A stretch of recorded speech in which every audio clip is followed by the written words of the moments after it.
अभ्यास करके सारे सबूतों की छानबीन करके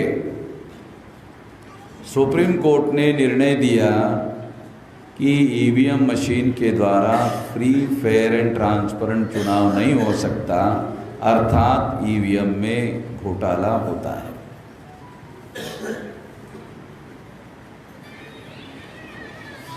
कुछ लोग कहते हैं नहीं नहीं ऐसा नहीं होता, कुछ लोग ऐसा कहते हैं नहीं नहीं ईवीएम में ऐसी कोई गड़बड़ी नहीं होती है।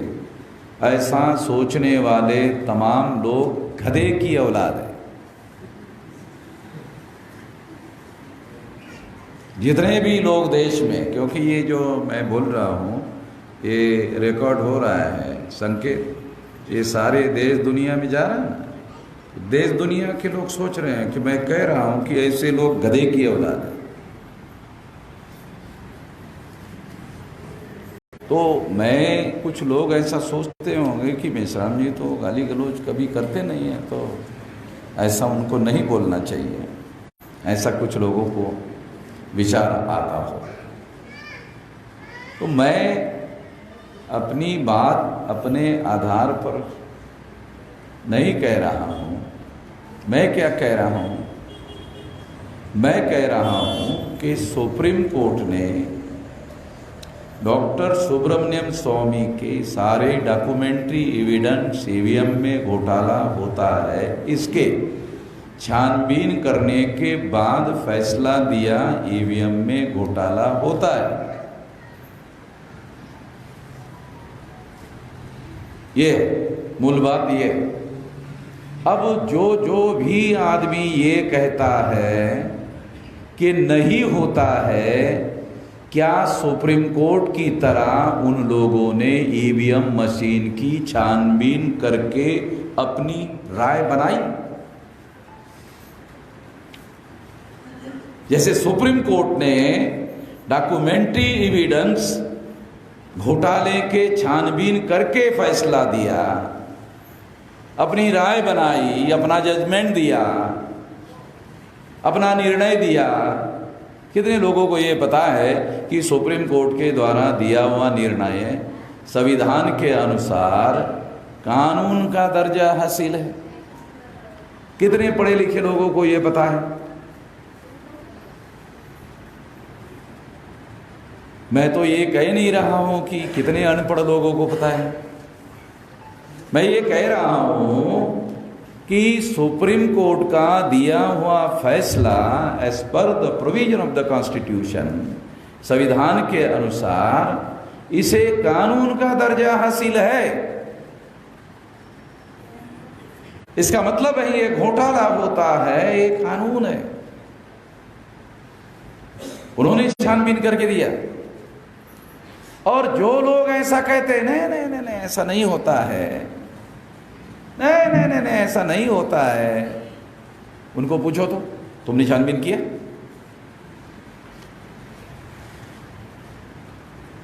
पूछो उसको। नहीं होता है बोल रहे हो ना, तुमने छानबीन करके अपनी राय बनाई? नहीं, छानबीन नहीं किया। फिर कैसे बनाई राय? सुप्रीम कोर्ट ने तो छानबीन करके राय बनाई, उसके पास कॉन्स्टिट्यूशनल अथॉरिटी भी है, उसके पास इतनी अथॉरिटी है कि चुनाव आयोग को कह सकता है लाओ मशीन लाओ, इधर लाओ हमारे साथ। तुम्हारे पास किसी के पास जो ऐसा कहता है ईवीएम में गड़बड़ी नहीं होती है, उसके पास ऐसी कोई अथॉरिटी है? चुनाव आयोग को कहे और कहे कि हमारे पास लाओ मशीन लाओ, है किसी के पास औकात? अथॉरिटी है, औकात है? किसी ने ऐसी कहने की हिम्मत या जुर्रत की चुनाव आयोग को कह रहे मशीन दिखाओ?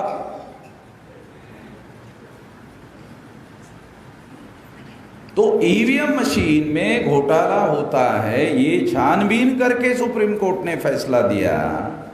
और जो ऐसा राय बनाए हुए लोग हैं कि नहीं ऐसा नहीं होता है, उन लोगों ने किसी प्रकार की छानबीन किए बगैर राय नहीं बनाई। उनको पूछो कि तुमने छानबीन किया क्या, तो कहा नहीं हमने छानबीन नहीं किया। फिर कैसे विचार कर रहे हो नहीं होता है? ये नहीं, भाऊ ने बताया था। भाऊ भाव समझते हो?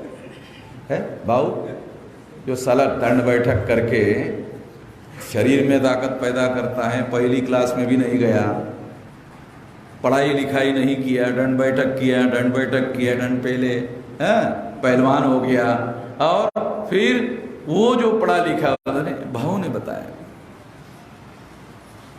जो पहली क्लास में पढ़ने को ही नहीं गया, वो भाव ने बताया उसको।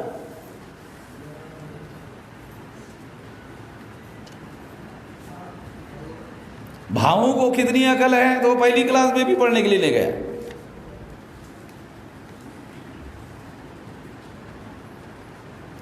तो इसका मतलब है कि जो लोग ऐसा सोचते हैं कि ईवीएम में किसी प्रकार का घोटाला नहीं होता है, उन लोगों ने छानबीन करके राय नहीं बनाई। हमने तो सुप्रीम कोर्ट के जजमेंट के आधार पर राय बनाई,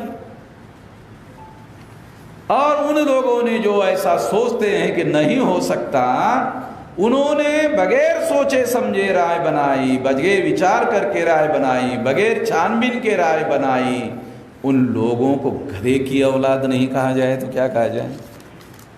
मुझे तो दूसरा शब्द नहीं, इससे ज़्यादा बड़ा शब्द यूज़ किया जाना चाहिए उनके लिए, मगर मेरे पास अभी इतना ही शब्द है, गधे की औलाद। ऐसा मैं क्यों कह रहा हूं गधे की औलाद? तो जो ऐसा राय बना रहे हैं वो लोग भी मेरी बात सुन ले कि मैं उनको गधे की औलाद कह रहा हूं, वो मेरी बात सुन ले, और सुनने के बाद सोचे कि वामन मेश्राम साला हमको गधे की औलाद कह रहा है। सोचे, ऐसा सुनने के बाद तो कम से कम विचार करे, सुनने के बाद विचार करे कि हमारा नंबर गधे की औलाद में लग रहा है। हमको सोचना चाहिए, विचार करना चाहिए।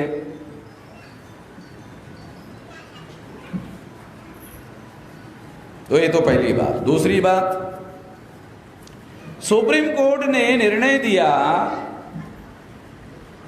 कि ईवीएम मशीन के द्वारा फ्री फेयर एंड ट्रांसपेरेंट चुनाव नहीं हो सकता, तो फ्री फेयर एंड ट्रांसपेरेंट चुनाव करवाना होगा। उसके पास अथॉरिटी है सुप्रीम कोर्ट के पास, इसके पास अधिकार है। उन्होंने ऑर्डर दिया, नहीं, फ्री फेयर एंड ट्रांसपेरेंट चुनाव होना चाहिए, और इसके लिए ईवीएम मशीन को एक और मशीन लगानी होगी। तो सुप्रीम कोर्ट ने एक और मशीन लगाई, उस मशीन का नाम है पेपर ट्रेल। तो ये पेपर ट्रेल मशीन क्या है? ये ईवीएम मशीन क्या है? ये पेपर ट्रेल मशीन क्या है? ईवीएम क्या करती है, पेपर ट्रेल मशीन क्या करती है, ये आपको समझना बहुत जरूरी है। ये भारत में मेरे अलावा कोई बता नहीं रहा है। ऐसा नहीं कि उनको समझ में नहीं आता, बहुत लोगों को समझ में आता है, मगर बताने की औकात चाहिए, हिम्मत चाहिए, हौसला चाहिए। लोग डर जाते हैं बोलने के लिए। तो इसलिए ये बात मैं कह रहा हूं, तो मैं आपको समझाता हूं ताकि आपको पता चले। तो सबसे पहले आप लोग, सबसे पहले देश में बैलेट पेपर था। तो बैलेट पेपर में कैसे वोट होता था, थोड़ा आपको समझाता। जब आप बूथ पर जाते थे तो वहाँ के कर्मचारी चुनाव आयोग के आपको बैलेट पेपर देते थे, ऐसा कागज़ देते थे, बैलेट पेपर। फिर आप देखते थे कि कौन कौन चुनाव लड़ रहा है, उसके नाम देखते थे। फिर उसके चुनाव निशान देखते थे, गधा, घोड़ा, सुअर, कुत्ता। तो ऐसे चुनाव निशान नहीं होते हैं। एग्जाम्पल के लिए बोल रहा हूँ, समझने के लिए बोल रहा हूँ कि आपको बात समझ में आ जाए। मैं तो समझ चुका हूँ, मेरी समस्या नहीं, मैं आपको समझाना चाहता हूँ। तो आप देखते थे गधा, घोड़ा, सुअर, कुत्ता, तो आप सोचते थे किसको वोट दे, किसको वोट दे, किसको इसको, अब इसके बाद इस समय चलो कुत्ते को वोट दे दिया जाए।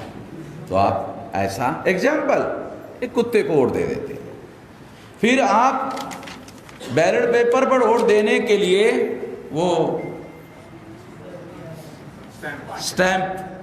स्टैम्प देखते थे, अरे शाही नहीं है, तो फिर आप ऐसा करते, ऐसा करते, हाँ हाँ लग गया है, शाही लग गया है। फिर लगने के बाद आप क्या करते कि कुत्ता कहाँ पर, वो निशान कहाँ पर है कुत्ते का, वो देखो, दिखाई दिया, फिर ऐसा कुत्ते पर रखकर, हाँ बराबर लग गया है, जहाँ मैं लगाना चाहता हूँ वहीं पर लग गया है।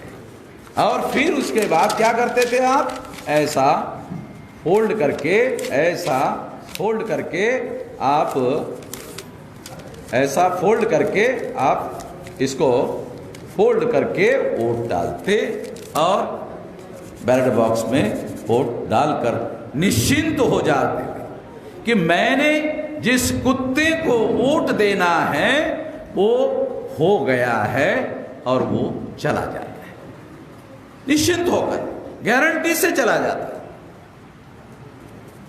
अब हो गया ये बैलेट पेपर, अब ईवीएम आ गया। ये तो बैलेट पेपर हो गया, अब ईवीएम आ गया।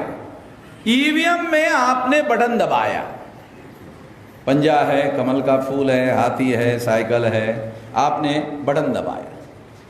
बटन दबाया, जिस किसी पर भी आपने बटन दबाया, 2004 के ईवीएम मशीन में आंखों से दिखाई नहीं देता था।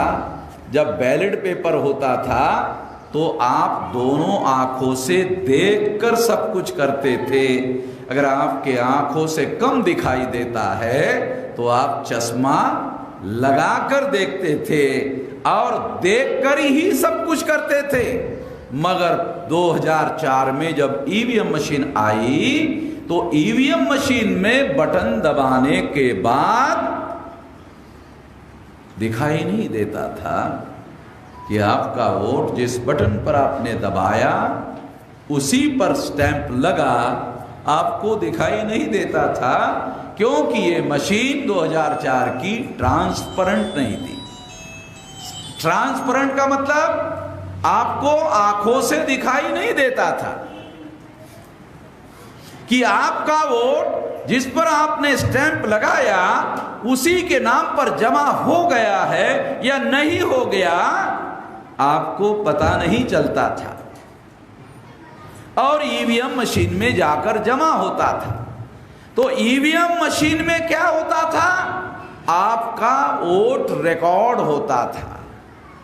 इस रिकॉर्ड को क्या कहते हैं, इलेक्ट्रॉनिक लैंग्वेज में इलेक्ट्रॉनिक रिकॉर्ड। आपका वोट इलेक्ट्रॉनिक रिकॉर्ड में जमा हो गया।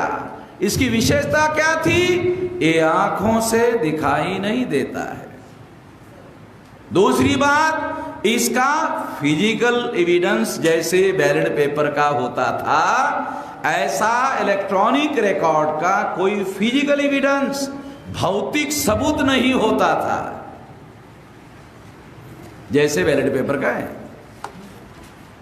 ये इलेक्ट्रॉनिक रिकॉर्ड में जमा हो गया। जब इसका भौतिक रिकॉर्ड नहीं होता था तो सारे दुनिया के एक्सपर्ट्स लोग इस बात को मानते हैं कि ट्रांसफर जो इलेक्ट्रॉनिक रिकॉर्ड है वो ट्रांसफरेबल होता है। इलेक्ट्रॉनिक रिकॉर्ड जो है ये ट्रांसफरेबल होता है। फॉर एग्जाम्पल, ये इलेक्ट्रॉनिक मोबाइल है, आपने मैसेज टाइप किया और टाइप करके कामले के नाम पर भेज दिया, गया है। सबूतों के साथ बोल रहा हूं, ये ऐसे हवाई बातें नहीं है। ये इलेक्ट्रॉनिक रिकॉर्ड आप दूसरों के नाम पर ट्रांसफर कर सकते हो। तो इलेक्ट्रॉनिक रिकॉर्ड ट्रांसफरेबल होता है। इसका मतलब है आपने पंजे को वोट दिया, उसको कमल के फूल में ट्रांसफर किया जा सकता है। अरे समझ में, आप ऐसा करें? हाँ, यही तो चमत्कार, यही तो बता रहा हूं। जो अब आपने ऐसे ऐसे कैसे होता है, ऐसे होता ये चचा ने, अरे हाँ यही तो खतरनाक बात है, यही तो किसी को पता नहीं है, यही तो मुझे पता है, यही तो बोल रहा हूं। तो आपको हैरानी भी हुई, बराबर है, होना चाहिए हैरानी, ये तो भयंकर बात है। तो ये ट्रांसफरेबल है और ये दूसरे के नाम पर ट्रांसफर होता है, और ये ईवीएम के अंदर ही अंदर होता है, बाहर किसी को दिखाई नहीं देता, ये अंदर ही अंदर होता है। ये मोबाइल के अंदर हुआ और ट्रांसफर हो गया, अंदर ही अंदर चला गया उधर। तो जैसे यहां होता है वैसे ईवीएम के अंदर भी होता है। तो इस तरह से जो ईवीएम का वोट रिकॉर्ड है, एक आदमी वोट दे रहा है, दो जगह रिकॉर्ड होता है। एक ईवीएम मशीन में रिकॉर्ड होता है, पहले 2004 में केवल ईवीएम मशीन में होता था, 2004-9 में ईवीएम मशीन में अकेले होता था, घोटाला होता था। इसलिए सुप्रीम कोर्ट ने 8 अक्टूबर 2013 को कहा घोटाला होता है। इसलिए सुप्रीम कोर्ट ने ऑर्डर दिया पेपर ट्रेल मशीन लगाओ। लगाने के बाद एक आदमी वोट देता है, वोट का रिकॉर्ड दो जगह जमा होता है, एक इलेक्ट्रॉनिक रिकॉर्ड में जमा होता है और एक फिजिकल रिकॉर्ड जमा होता है पेपर ट्रेल मशीन में। आपने बटन दबाया तो इलेक्ट्रॉनिक रिकॉर्ड में जमा हो गया, दूसरा आपका अकेले का ही दो जगह। पेपर ट्रेल मशीन में क्या हुआ, आपने बटन दबाया, आपको पेपर ट्रेल मशीन में आंखों से दिखाई दिया, आपने पंजे पर, कमल के फूल पर, हाथी पर, साइकिल पर आपने स्टैंप लगाया, 7 सेकंड तक वो दिखाई देता है। 7 सेकंड के बाद वो कागज का वोट कटकर बैलेट बॉक्स में गिर जाता है। 7 सेकंड के बाद आपको गारंटी हो जाती है। 2004 में दिखाई नहीं देता था, 2009 में दिखाई नहीं देता था, 2014 में सुप्रीम कोर्ट के ऑर्डर के बाद पेपर ट्रेल मशीन में दिखाई देता है। और वो बैलेट बॉक्स में गिर जाता है। गिरने के बाद क्या होता है, गिरने के बाद अब एक आदमी का वोट दो जगह जमा हो गया। अब एक कैंडिडेट चुनाव लड़ रहा है, वो हार गया। जैसे अभी खड़से साहब ने कहा कि मैं तो हारने वाला नहीं था, मैं कैसे हार गया। चुना लगाया उनको ईवीएम मशीन में, लगाया कि नहीं लगाया। तो ये बहुत लोगों को लगा रही है। और तो इस तरह से ईवीएम मशीन में ये सारी गड़बड़ी हो रही है। तो खड़से साहब को या किसी कैंडिडेट को अगर ये मालूम होता है 2014 में, वो क्या करेंगे, नहीं, मुझे इलेक्ट्रॉनिक रिकॉर्ड पर भरोसा नहीं है, पेपर ट्रेल मशीन के अंदर जो बैलेट बॉक्स में कागज के टुकड़े कटकर गिरकर जमा हुए हैं उसकी गिनती करनी होगी, ये मेरी मांग है। तो सुप्रीम कोर्ट का ऑर्डर है, करना होगा। तो कलेक्टर को बंधन कारक है, करना होगा। तो करेगा, तो करने से क्या होगा, ईवीएम मशीन ने जिसको जिताया वो हार गया, बैलेट पेपर में उसको जिता दिया। क्यों जिताया, देखो उसका भी सबूत देता ताकि आपको पता चले। यहां पर आपने पंजे पर स्टैंप मारा तो पंजे पर स्टैंप लगा हुआ है। यहां पर आपने कमल के फूल पर स्टैंप लगाया तो एक जगह कमल के फूल पर स्टैंप लगा हुआ है, एक जगह पंजे पर लगा हुआ है। दोनों फिजिकल एविडेंस है, इलेक्ट्रॉनिक रिकॉर्ड नहीं है, फिजिकल एविडेंस है। दोनों के अलग फिजिकल सबूत भी है। तो पंजे पर लगाया हुआ बैलेट पेपर कमल में ट्रांसफर नहीं हो सकता, कमल पर लगाया हुआ स्टैंप वाला पेपर पंजे में ट्रांसफर नहीं हो सकता, क्योंकि दोनों के अलग अलग एग्जिस्टेंस है और फिजिकल एविडेंस है। इलेक्ट्रॉनिक रिकॉर्ड का कोई फिजिकल एविडेंस नहीं है, वो इलेक्ट्रॉनिक रिकॉर्ड है, इसलिए वो ट्रांसफरेबल है। फिजिकल एविडेंस ट्रांसफरेबल नहीं है, क्योंकि इस पर स्टैंप लगे हैं। कमल के फूल पर अलग लगा हुआ है, पंजे के फूल पर अलग लगा हुआ है। तो पंजे के फूल पर आप अलग से देख सकते हो और कमल के फूल पर भी देख सकते हो। तो गिनती करते वक्त जो गिनती करने वाले लोग हैं, मशीनरी है, वो क्या करेंगे? ये कागज पंजे वाला अलग करेंगे, कमल के फूल वाला अलग करेंगे। इस वजह से पंजे के फूल वाला, कमल के फूल वाला और पंजे के फूल वाला दो अलग अलग भौतिक सबूत होने की वजह से इसकी अलग अलग गिनती होती है।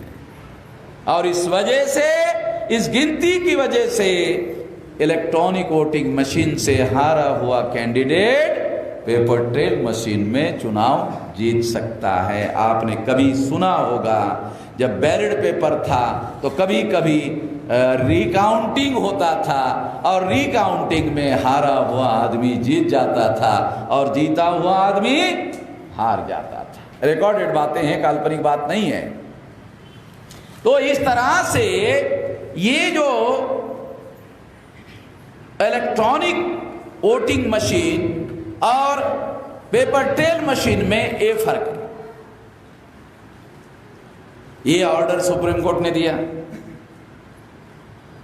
2014 में। सुप्रीम कोर्ट ने पेपर ट्रेल मशीन लगाई ही नहीं। सुप्रीम कोर्ट ने ऑर्डर देने के बाद भी नहीं लगाया। क्यों? क्योंकि चुनाव आयोग ईवीएम मशीन बनाने के लिए कंपनी को ऑर्डर देती है। चुनाव आयोग के पास अधिकार है, वो ईवीएम मशीन बनाने वाले कंपनी को ऑर्डर दिया। क्या ऑर्डर दिया ईवीएम चुनाव आयोग ने? कंपनी को क्या ऑर्डर दिया? फैक्ट्री को क्या ऑर्डर दिया? हमें घोटाला करने वाली मशीन चाहिए। आप लोगों का मनोरंजन हो रहा है, सत्यानाश हो रहा भाई, मनोरंजन नहीं। आप लोगों को मजाक लग रहा है, मजाक नहीं है। क्योंकि उसके पास अथॉरिटी है, तब तो कंपनी को ऑर्डर देगा। तो चुनाव आयोग ने, कंपनी अपने आप थोड़ी बनाएगी। इलेक्शन कमीशन के पास पावर है, हमें ये मशीन में ये फीचर चाहिए, ऐसी ऐसी ऐसी ऐसी मशीन चाहिए। ये तो अथॉरिटी चुनाव आयोग के पास है। कंपनी अपने आप थोड़ी बनाएगी। कंपनी को आप बोलो ही मत, आपको साबुन बनाना है कंपनी से, और आप बोलो ही मत, बना देगा, साबुन बना देगा। बोलना पड़ेगा ना कि हमें ये चीज चाहिए। तो चुनाव आयोग के पास अथॉरिटी है, वो कंपनी को ईवीएम मशीन बनाने का ऑर्डर देती है और ऑर्डर देने के दौरान कहती है कि हमें घोटाला करने वाली मशीन चाहिए। तो कंपनी वाले कहते हैं ज्यादा पैसा लगेगा। का क्यों? घोटाला करने वाली मशीन आसानी से नहीं बनती है। एक तो बहुत टेक्नोलॉजी साली बहुत डेवलप करनी पड़ेगी, घोटाला करना है ना। और वैसी मशीन बनाने के लिए बहुत सारी दुनिया की ये करनी पड़ेगी, तब जाकर बनेगी। तो इसमें टेक्नोलॉजी की भी लगानी पड़ेगी, इसमें और ज्यादा भी बहुत सारी बातें लगेगी, इसलिए ज्यादा पैसा लगेगा। हम आपको, कंपनी वाले, हम आपको सस्ती ईवीएम बनाकर दे सकते हैं। क्या? कैसे? ईमानदार होगी। जो ईमानदार मशीन सस्ती में बना सकते हैं, सस्ती देते हैं, मगर वो ईमानदार होगी। नहीं नहीं नहीं, ईमानदार नहीं चाहिए हमें। ईमानदार मशीन नहीं चाहिए, चाहे महंगी हो, घोटाला वाली चाहिए। ऐसा चुनाव आयोग क्यों सोचता है? साले हमारे जेब से थोड़ी पैसा जा रहा है, आप लोग टैक्स दे रहे हो सरकार।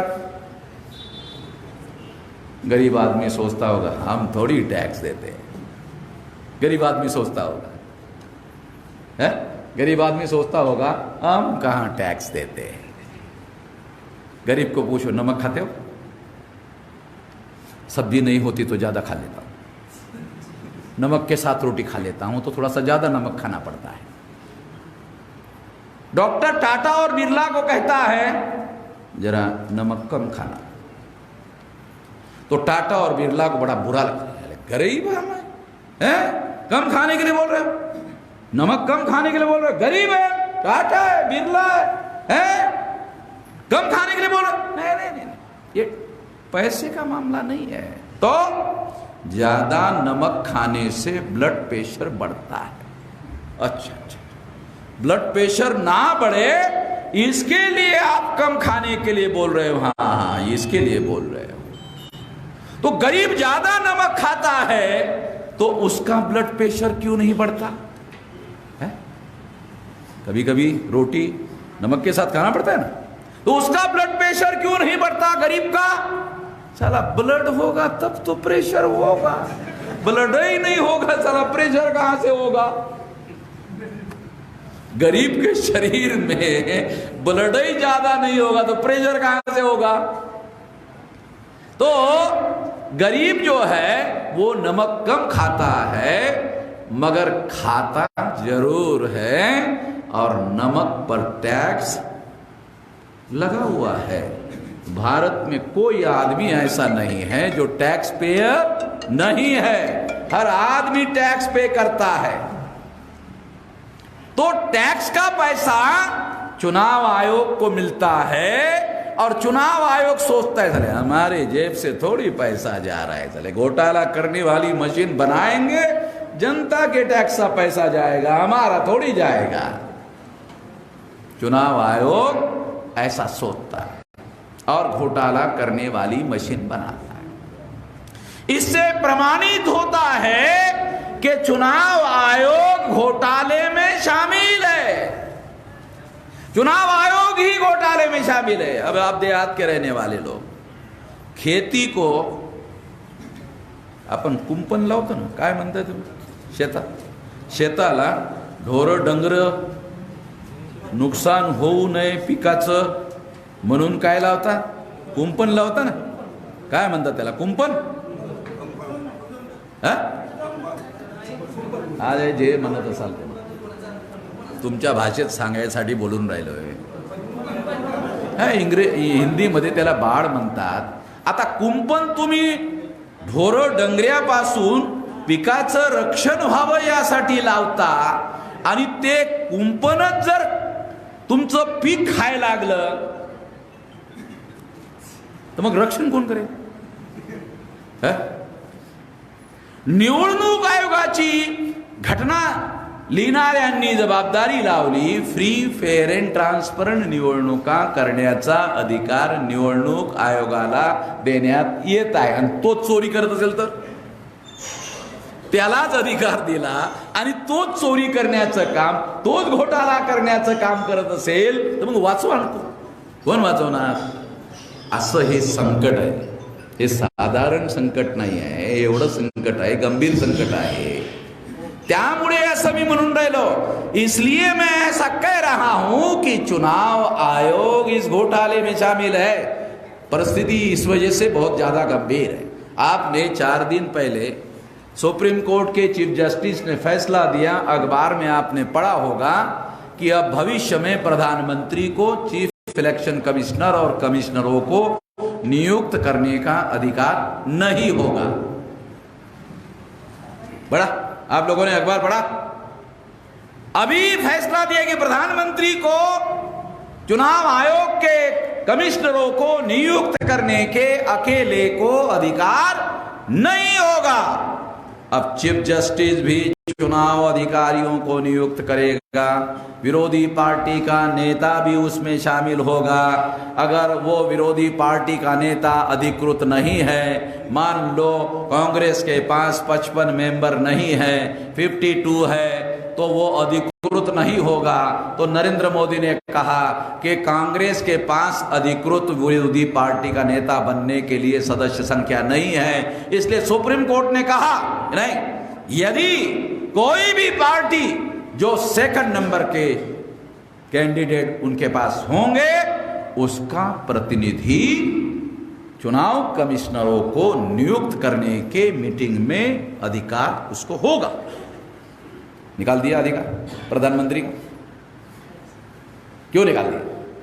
चुनाव कमिश्नर घोटाला कर रहा है, ऐसा सुप्रीम कोर्ट के जज का ओपिनियन बन गया। इसका अर्थ यह होता है कि सुप्रीम कोर्ट के चीफ जस्टिस का यह ओपिनियन बन गया कि ये जो प्रधानमंत्री के द्वारा चुनाव हुआ कमिश्नर है, एक घोटाला कर रहा है।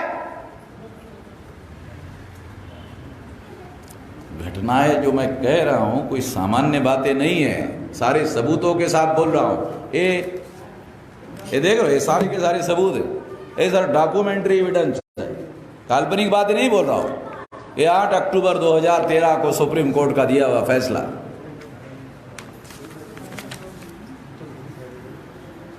पेपर ट्रेल मशीन चुनाव आयोग ने 2014 को नहीं लगाया। क्यों नहीं लगाया? चुनाव आयोग को मालूम था ईवीएम मशीन में घोटाला होता है और पेपर ट्रेल मशीन घोटाला पकड़ता है। अगर घोटाला पकड़ा गया तो चुनाव कमिश्नरों को फांसी की सजा होगी। लगाया नहीं, लगाया और पकड़ा गया, फांसी की सजा होगी। नहीं लगाया, नहीं लगाने से क्या होगा? कंटेम्प्ट ऑफ कोर्ट होगा कि सुप्रीम कोर्ट के आदेश पर अमल नहीं किया, केवल कंटेम्प्ट ऑफ कोर्ट होगा। कंटेम्प्ट ऑफ कोर्ट की सजा कितनी? 6 महीने। और पकड़ा गया तो कितनी सजा? फांसी की सजा। इसलिए चुनाव आयोग ने लगाया ही नहीं। 14 को नहीं लगाया, 15 को नहीं लगाया, 16 को नहीं लगाया। जब नहीं लगाया तो मैं सुप्रीम कोर्ट गया। मैं सुप्रीम कोर्ट गया 2016 में और 24 अप्रैल 2017 को सुप्रीम कोर्ट ने फैसला दिया मेरे फेवर में कि 2019 के लोकसभा के चुनाव में 100% पेपर ट्रेल मशीन लगाने का आदेश दिया जाता है, अर्थात घोटाला पकड़ने वाली मशीन लगाने का आदेश दिया जाता है। सुप्रीम कोर्ट में केस लेकर जाना कोई बच्चों का खेल नहीं है। अगर आपके पास सबूत नहीं है तो सुप्रीम कोर्ट का जो जज है वो सबूत नहीं तो वकील के मुंह पर फाइल फेंक के मारता है। तो मेरे केस में सुप्रीम कोर्ट ने मेरे फेवर में निर्णय दिया, इसका मतलब इतने ठोस सबूत है ना मेरे पास है कि सुप्रीम कोर्ट के जज भी मेरी बात मान, इतने ठोस सबूत मेरे पास है, तभी तो फैसला दिया।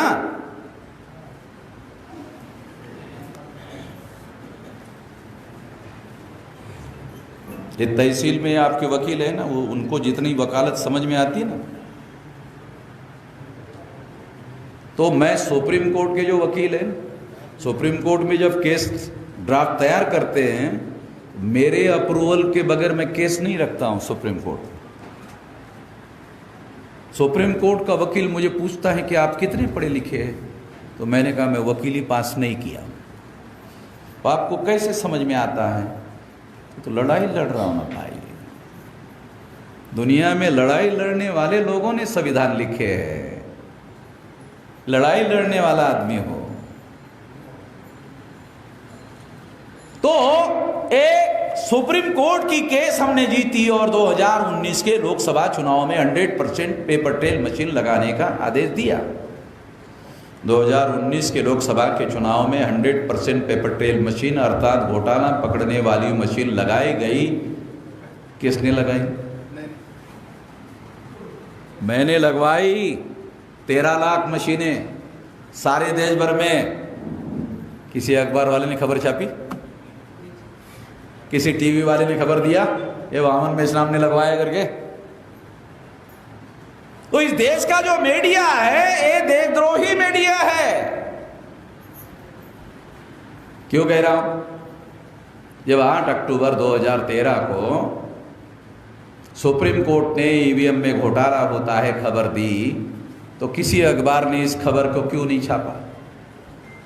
जनता को जगाने का काम क्यों नहीं किया? आर्टिकल 19 के तहत अखबार निकालने का अधिकार है, चैनल निकालने का अधिकार है, टीवी निकालने का अधिकार है, चलाने का अधिकार है। ये कोई साबुन का धंधा करने का अधिकार है क्या, जो इंडस्ट्रियल लाइसेंस लेकर आप धंधा कर सकते हो? अरे आर्टिकल 19 के तहत अखबार निकाला जा सकता है। बगैर आर्टिकल 19 की अनुमति के अखबार या चैनल नहीं निकाल सकते। क्यों? क्योंकि यह freedom of speech and freedom of expression a fundamental right है, ए मौलिक अधिकार है, ए मूलभूत अधिकार है, साधारण नहीं। इसलिए आर्टिकल 19 के तहत मीडिया के लोगों को, जनता को जगाना चाहिए था। आप लोगों को कोई जानकारी नहीं दिया। जानकारी ना देने की वजह से आप लोगों को पता नहीं है कि ईवीएम में घोटाला होता है। इसका मतलब है आपको जानकारी होती तो घोटाला रुक जाता। आपको जागृत करने का काम मीडिया ने नहीं किया।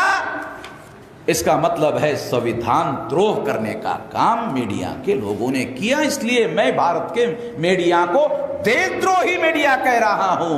सारे देश के लोग मीडिया वालों से घबराते हैं, मैं उस मीडिया को कह रहा हूं देशद्रोही। उससे क्या होता है? मेरे से कर ले, मेरे खिलाफ एफआईआर कर ले, देख लेता उन लोगों की कितनी औकात है। देश के साथ लोग गद्दारी कर रहे हैं, मेरे से क्या कर लेंगे? मेरे से क्या लड़ लेंगे? जो देश के साथ गद्दारी करने का काम कर रहे हैं वो मेरे से क्या लड़ लेंगे? उनकी क्या औकात है लड़ लेंगे?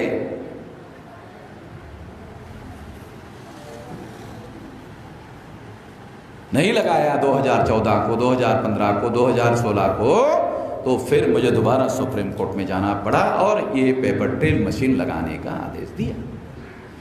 जब पेपर ट्रेल मशीन लगाने का आदेश दिया तो नरेंद्र मोदी प्रधानमंत्री थे, आरएसएस बीजेपी की सरकार थी। 2004-2009 में कांग्रेस ने घोटाला करके जब सरकार बनाई तो डॉक्टर सुब्रमण्यम स्वामी और जीवीएल नरसिंह राव ने कांग्रेस का घोटाला पकड़ा। तो इस घोटाले पर अडवाणी जी सारे देश भर में रथ यात्रा निकालने वाले थे। तो कांग्रेस के लोगों ने आरएसएस बीजेपी के साथ समझौता किया कि 2 बार हमने घोटाला किया, हम कबूल करते हैं, 2 बार तुम कर लेना, तुम भी चुप रहो, हम भी चुप रहते हैं। अरे कुछ समझ में आ रहा? 2 बार हमने घोटाला किया, तुम चुप रहो, तुम 2 बार घोटाला करो, हम चुप रहते हैं, तेरी भी चुप, मेरी भी चुप, चिड़ी चुप। साला आवाज ही नहीं होगा तो पता कैसे चलेगा?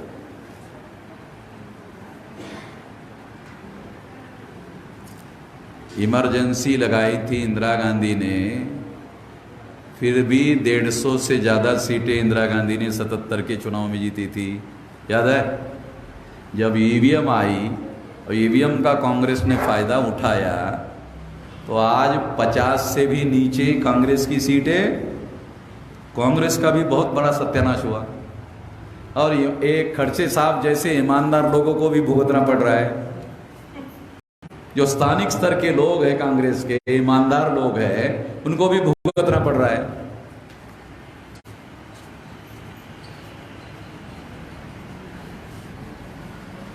तो मैं आप लोगों को ये बताना चाहता हूं कि इस तरीके से ये ईवीएम मशीन जब 2019 में लग गया तो आरएसएस बीजेपी और नरेंद्र मोदी ने कांग्रेस से संपर्क किया और कहा कि 2019 के चुनाव में हमारी मदद करो।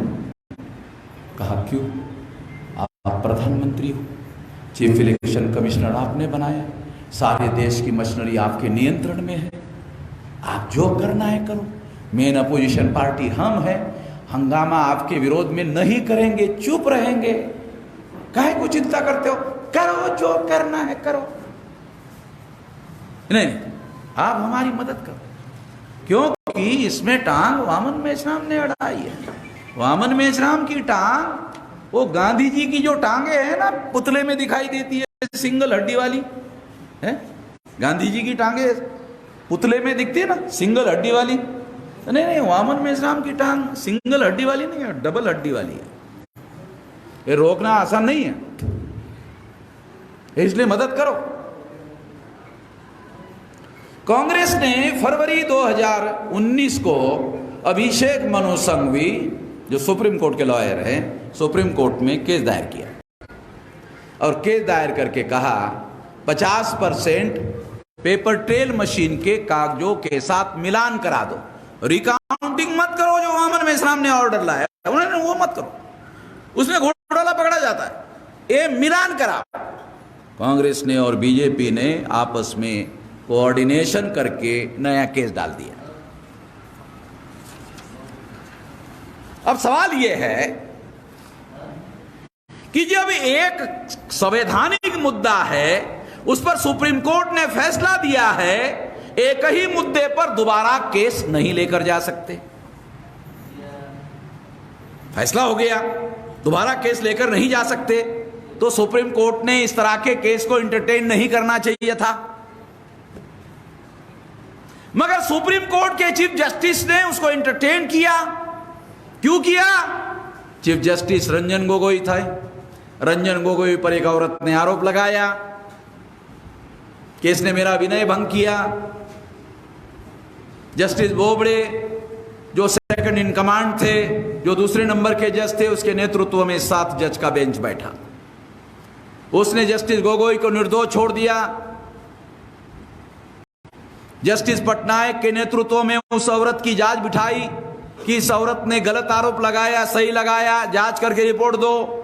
जस्टिस पटनायक ने रिपोर्ट दिया, वो औरत भी निर्दोष है। दुनिया के जुडिशियल हिस्ट्री में आरोप करने वाला भी निर्दोष, आरोपो भी निर्दोष, ऐसा साला दुनिया के इतिहास में कभी हुआ ही नहीं।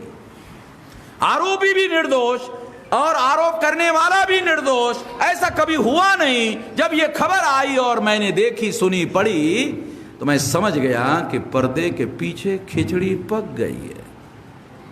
पर्दे के पीछे खिचड़ी पक गई है। और 8 अप्रैल 2019 को सुप्रीम कोर्ट के जस्टिस गोगोई ने फैसला दिया कि 50% मिलान नहीं होगा, 1% होगा।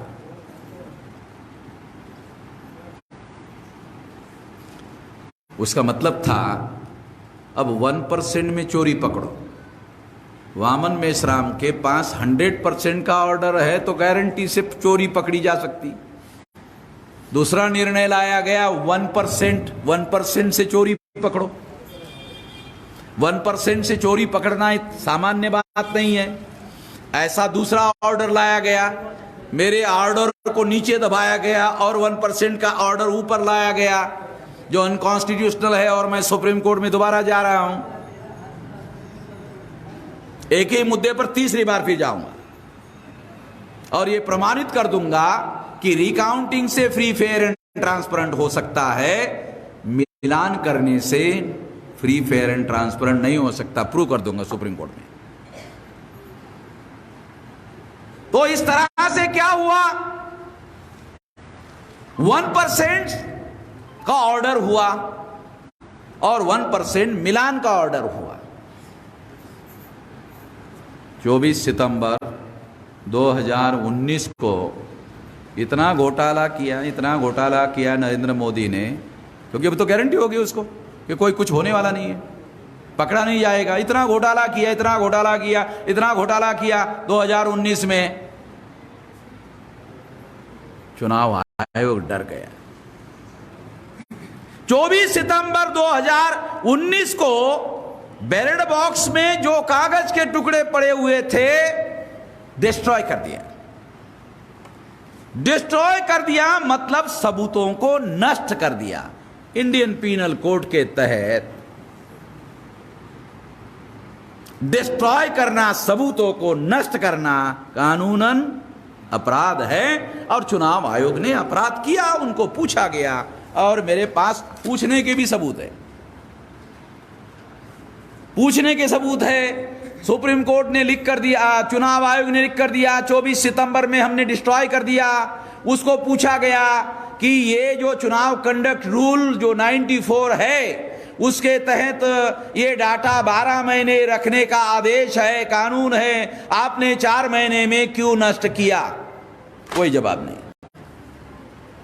चुनाव आयोग ने अभी तक कोई जवाब नहीं दिया। डिस्ट्रॉय क्यों किया? चुनाव आयोग को मालूम था 1% के आधार पर बीजेपी आरएसएस ने इतना घोटाला किया कि बहुत बड़े पैमाने पर पेपर ट्रेल मशीन में घोटाले के सबूत इकट्ठा हो गए और चुनाव आयोग ने इसे डिस्ट्रॉय कर दिया।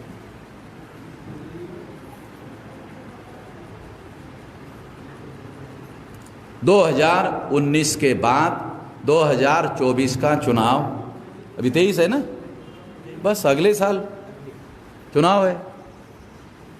बीजेपी चुनाव जीत नहीं सकती। इंडिया टुडे ने रिपोर्ट तैयार किया, महंगाई बहुत बढ़ गई है, बेरोजगारी बहुत बढ़ गई है, लोग भाजपा के बहुत विरोधी है, सरकार बीजेपी की आ जाएगी। इंडिया टुडे ने लिखा सरकार बीजेपी की ही आएगी। क्यों आएगी? इंडिया टुडे ने नहीं लिखा। वो क्यों आएगी मैं बोल रहा हूं, ईवीएम से आएगी।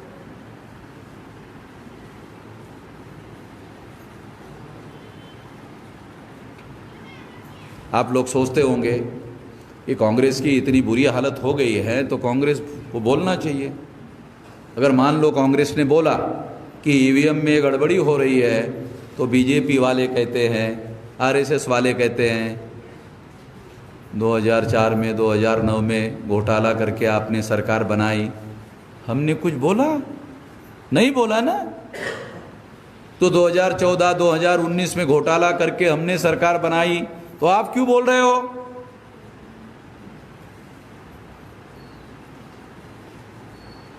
दूसरी बात है, रीजनल पार्टी के लोग क्यों नहीं बोल रहे? मायावती क्यों नहीं बोल रही? अखिलेश यादव क्यों नहीं बोल रहे? आपको एग्जाम्पल देके थोड़ा सा सबूत के साथ बता देता हूं।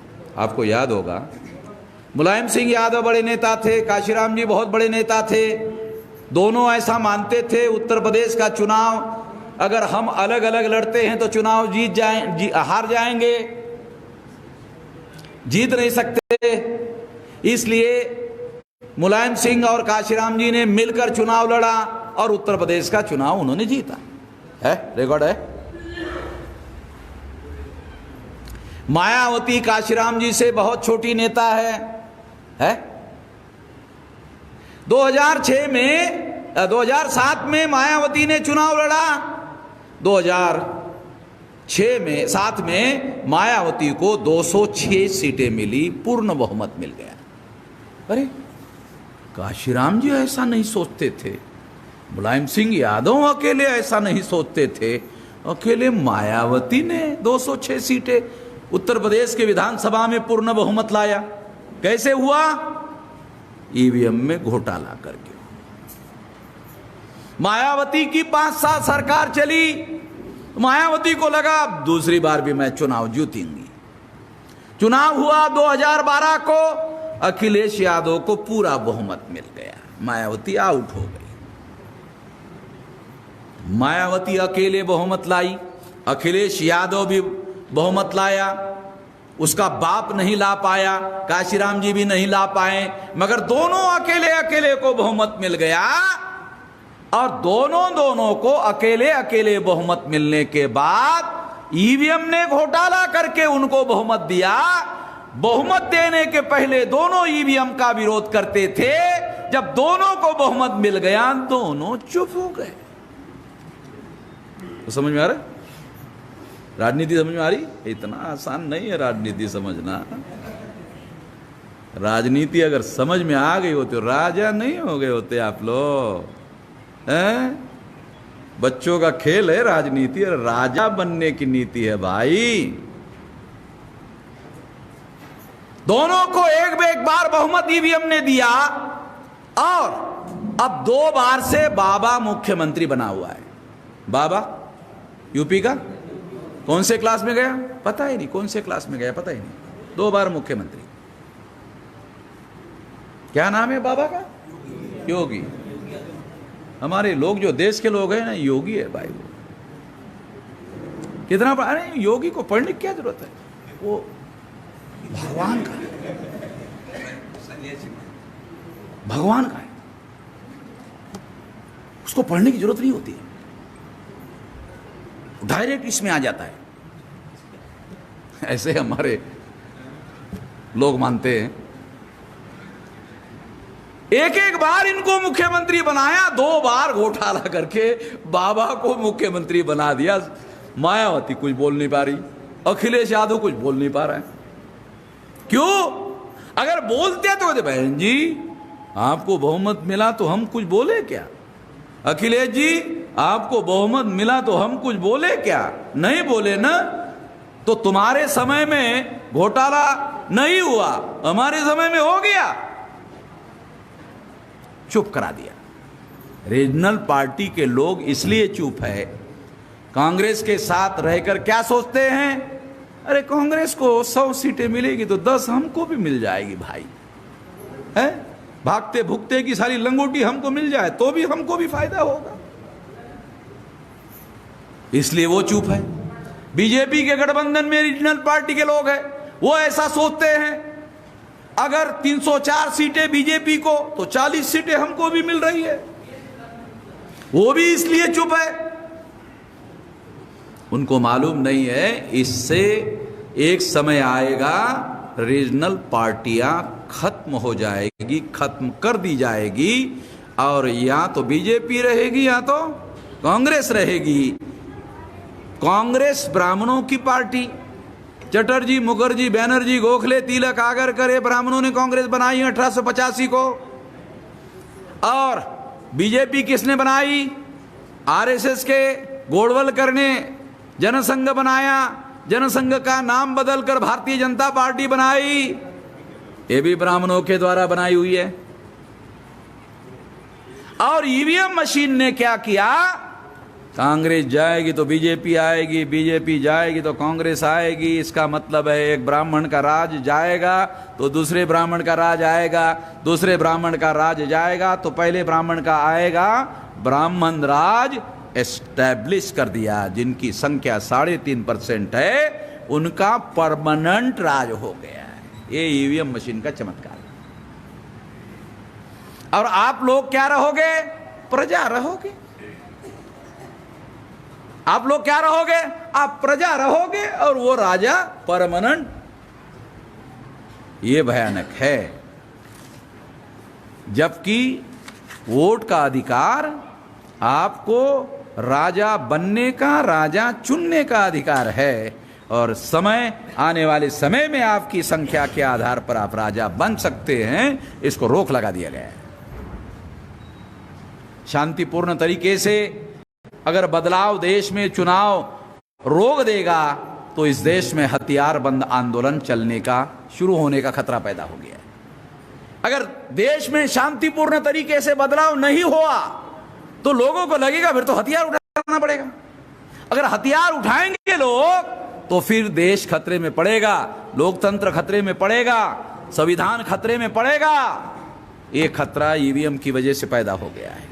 इसको बचाना होगा। ये बचाने के लिए ये अभियान है, देश की रक्षा करने के लिए अभियान है। इस अभियान में आप लोग साथ सहयोग करोगे, इस आशा और विश्वास के साथ आपने मेरी बात ध्यान से सुनी, इसके लिए आभार, धन्यवाद। बहुजन विचारधारा को घर घर तक पहुंचाने के लिए हमारे YouTube चैनल को सब्सक्राइब करें, लाइक करें, कमेंट करें, शेयर करें और बेल आइकन की घंटी दबाना ना भूलें।